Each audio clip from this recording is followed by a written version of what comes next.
All right. Well, this is an answer to the modern mystic, and I'm suspecting his response to it will be obtusivity. Generally, maybe they'll be. I'm going to reply to your video, but I only read the title. My position. I'm going to try to be as civil as possible, since he seems to think that I have a problem being a dickhead, not taking my audience, my one-person audience I'm talking to, into account. And I think I do. I just like to challenge people, um, and I find other people that like that, people that want to be good students of their own philosophies, look at criticisms and can determine which things they can incorporate. There's no need for an honest person to try to figure out their biases and then use those biases to make an argument. Better to use the argument that one used to convince one's self. If somebody came to justifies their own belief in being against armed assault, and it's for spiritual reasons, then that's the argument they ought to use when arguing to other people. If another person believes it because of pragmatic grounds, that's the argument they ought to use. If it's a mixture, they should do that. It's honesty. So I tend to think that the more just analytic I am, the more the modern mystic acts like, oh, you're a dickhead. I think that's what he's not looking for people to challenge his positions. You can see in the projection of his comments to me that he intends to be a teacher, and he thinks he's a very careful one. And no doubt his video to Matt, for those that remember that, that's an example of his carefully crafting the message of a mentor to an unwilling mentee, which is never going to work. But anyway, I think the modern mystic, I've been watching him for years, he's pessimistic and misanthropic. He's followed skeptical arguments along with objective criteria down to the point where he's basically justified that he can do whatever he wants. Everything's all the same, all the games are fake, and so he has an excuse not to worry about the rest of the world or take their suffering seriously. And it's interesting what's happened to the emotional component, where people naturally have some feeling that that's unfortunate, wrong, sad. Does he not have that in the first place, or has he inhibited it? Does he still have it, but it's simply evaporated out of any rhetoric he has left at this point in his life? Inquiring minds want to know. The fact of the matter is that it does add up to an excuse to please himself, but his rhetoric says, no, it doesn't matter. Even pleasing me doesn't matter. I could just as easily cut my own toes off as go work in the garden, but you know what, since it doesn't matter, I think I'll go work in the garden. Well, that belies a real value system. You could say you don't have one, but all you're really saying is that your value system, your philosophical system, this one you figured out so long ago, can't answer a real world question, which is, fact is, you do prefer one. Obviously Gary, for example, his answer to that question is, well, we're addicted. It's an addiction. I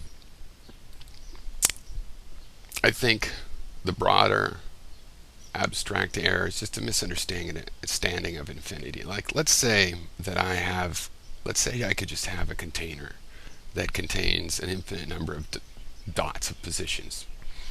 Does that mean that it contains the position you're at? Must it contain that because it's infinite?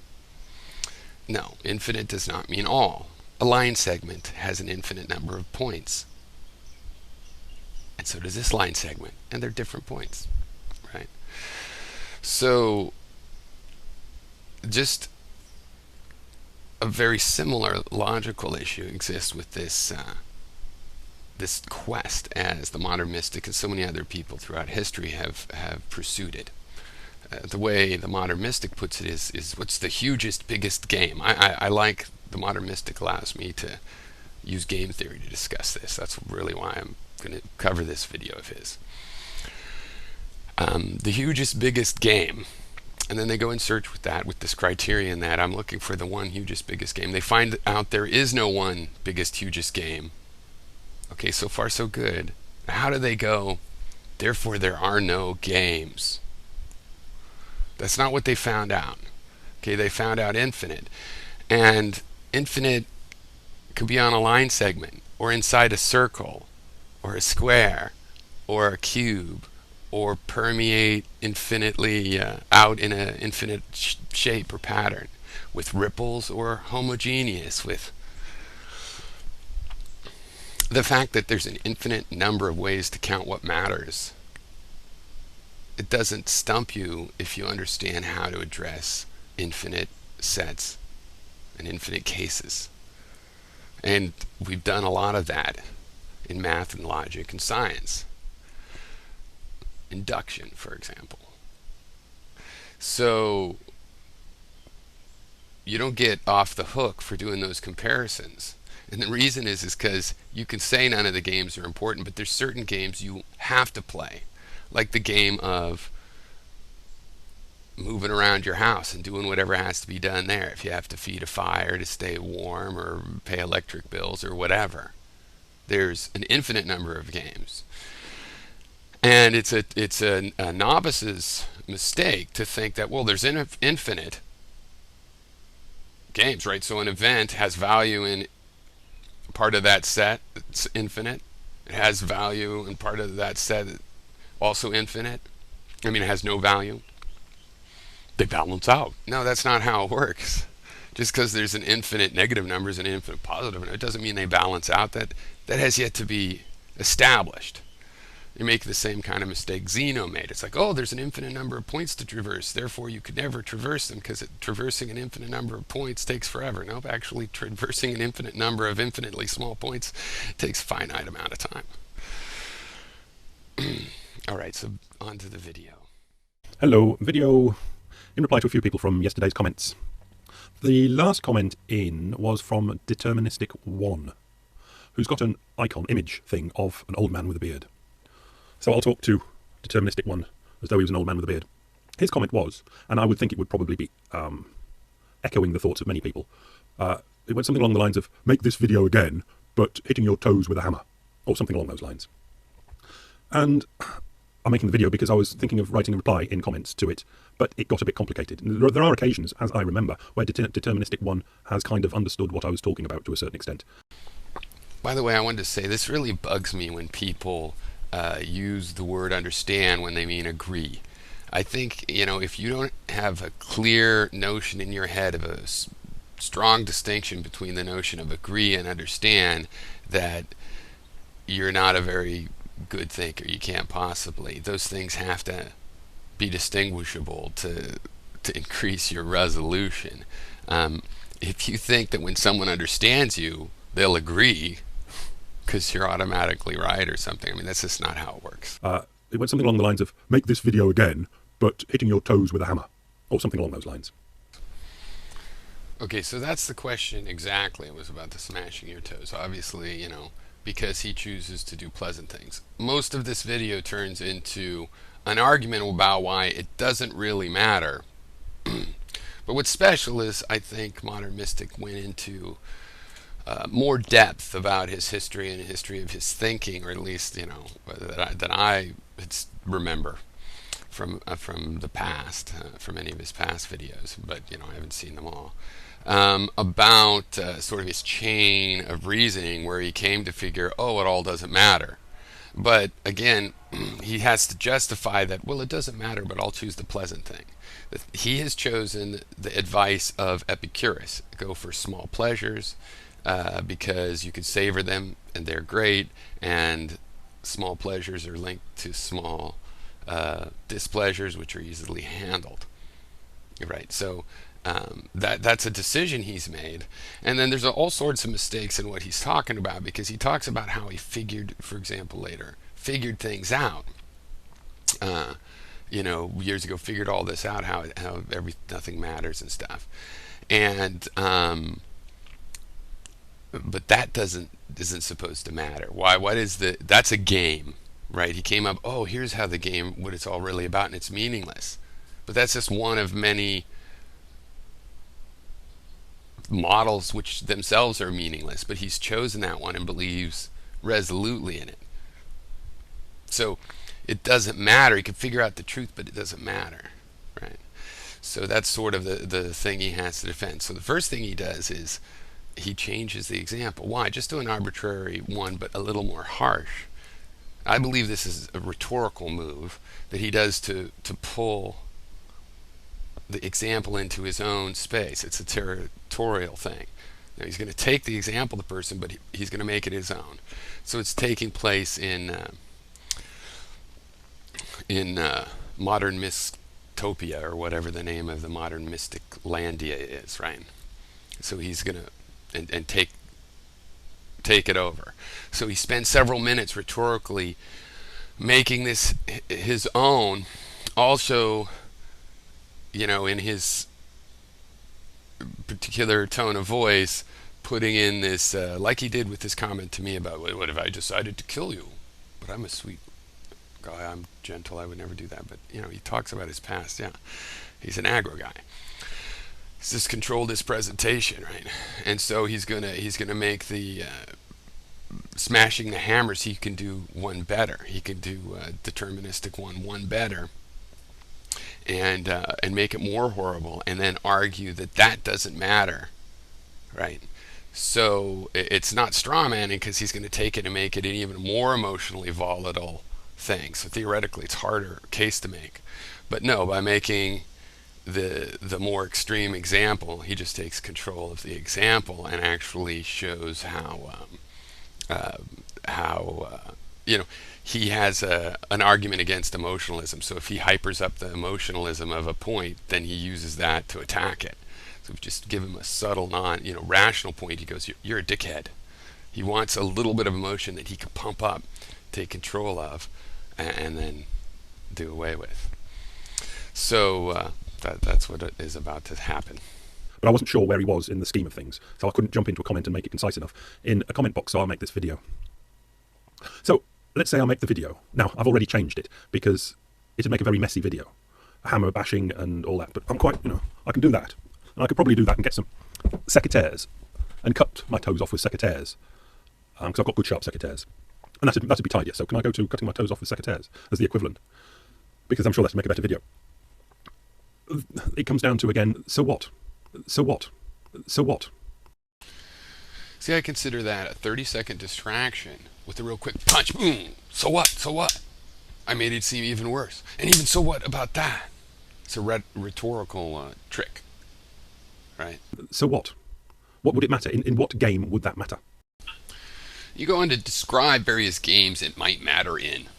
And then you say, therefore they don't exist because we can't decide which game matters the most. Well, no, you need a meta game to decide that. You need a way of establishing criteria. Now, I imagine there's still a lot of people confused about these laws and these laws of games and games. And I think you're just going to have to stay confused. But let's say game. What game would that matter in? It would matter in, I can't even think of a game. What would it matter in? Modern society game. What would it matter? Well, it would force you into the needing medical attention game. If I made a video where I cut my toes off with secateurs. I mean, I don't play soccer, so it's not going to matter in that game. I just can't imagine what game it would matter in. See, you're not being honest, modern mystic. Soccer. It would matter in soccer. When you come up with that, you say, I just can't imagine a game it would matter in, meaning because none of the games matter. Oh, but making a mess matters. If it was Lionel Messi, let's say, who's a footballer, plays soccer, if he cut his toes off, it would be back page news on all newspapers and all the sports blogs, and everybody would be on and on about it. Is that mattering? Does that constitute mattering? And he's got lots of records for kicking the ball in the net. And for decades, maybe even hundreds of years, if the records weren't beaten, somebody would be approaching Lionel Messi's record, and then in brackets, Lionel Messi, the nutter that cut his toes off in a video or something. But it's not going to affect the soccer game, a football match, a soccer game, because he's not playing it, he's outside. But the overall game of the soccer industry would be affected by it. Would more people make more money or less money? I don't know. But you see, even for Lionel Messi, it really doesn't matter, does it? I don't get why you don't see how absurd this is and you think we're just all missing points and we don't understand you. When you're talking about a guy that would lose his livelihood and say, but what does that matter? Who needs a livelihood? What does it matter? It's only credible if you didn't worry about your own livelihood, which you do. Which makes it look hypocritical. It makes it look like an excuse just to not to care about the world. Right? And you're saying, I don't care about myself either, but you obviously do. Um, this is where God and that sort of stuff comes in. Let's say there are these God-bothering nutters that are out there that say they've got one that you can't commit suicide. That's very bad in their game, isn't it? You can't do that because that's against, is it a sin or something? I don't know what it is. But you're not allowed to do it. So if you go up to see St. Peter at the pearly gates, and you've committed suicide, he says, no, you can't come into heaven. And so you stand there and go, well, that affects me how? And then, because that affects me how up at St. Peter wasn't good enough, then the Christian types had to invent something else, so they invented hell. So that affects me how? St. Peter says, well, you've got to go down to hell. And you go, well, what's that all about? And then they had to invent all sorts of damnation and fire and brimstone and sulphur and forevermores.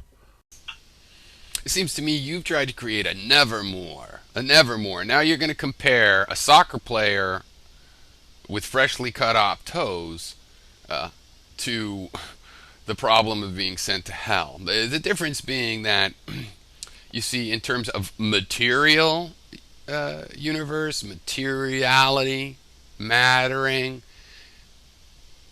you are forced into the healthcare game if you cut your toes off, even if you're going to do the healthcare yourself. Right? You're forced into that game. For real. That situation starts happening. There's still infinite number of ways to look at that game.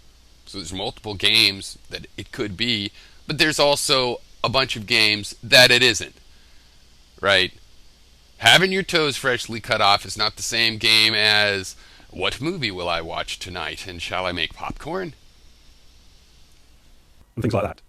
See, if that was real, that would matter, maybe. But it's not. It's just a made-up game. Okay, it might help if I tell you about me. Right. Now, I am a constructed human being born with certain propensities, talents. No, propensities is better. Certain, like pig-headed, stubborn, rather annoying. I used to be quite nasty, but I'm not now. Selfish, no, used to be a lot, but I'm not now. But basically, quite individualistic, always looking to do individual things. I'm willing to go that extra yard or mile to be individualistic. But basically prepared to do almost anything for something. Driven is quite a good word. When I was a working person, I was good at working because I decided if I'm going to do this working stuff, I'm going to do it properly. And I'm really going to do it, so I'd really do my work and be a very good employee. But I rejected the promotion type stuff because I could see I didn't want to be one of up there type people. It's interesting you should bring this up. First of all, I agreed. When I started my career, I did not want to be in management at all because I like programming computers. I wanted to do architecture and stuff, but I just didn't want to deal with all the things people involve and when you're managing them in their personal lives and stuff. Then I realized that was bullshit. That was youthful bullshit, selfish. If you want to design like a piece of software that's going to take a group of people to make, then dealing with people should, it's not whatever, it's a part of it. So do it. Then studying methodology, I realized I liked it. I liked organizing people. I think when done right, it can empower everybody. You don't organize and tell them what they're going to do. You make a system in which they can express how they want to do it. And through that process, everybody becomes really clear, even on the things that weren't their favorite pet way of doing some activity. But I wonder, and this is what really bothers me most about you, Modern Mystic, or the only thing that does, and I like certain things, like you're bringing up this, you're making it easy to talk about a game theoretical approach. Thanks.